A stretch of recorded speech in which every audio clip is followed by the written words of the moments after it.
How to read Agoda review.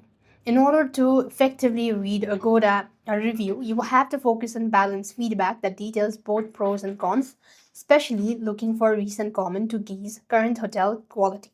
What you want to do is here, first thing first, you want to open up the Agoda app and you want to select whether you want to go with the hotels or flight.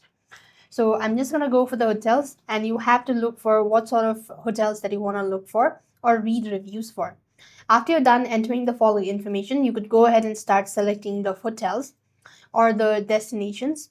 Once you've done this, you can scroll down and you have these review right here. You could also see all the comments that people have pointed out, and that's how this is how you're supposed to read Agoda reviews. So you could do the same thing for flights as well.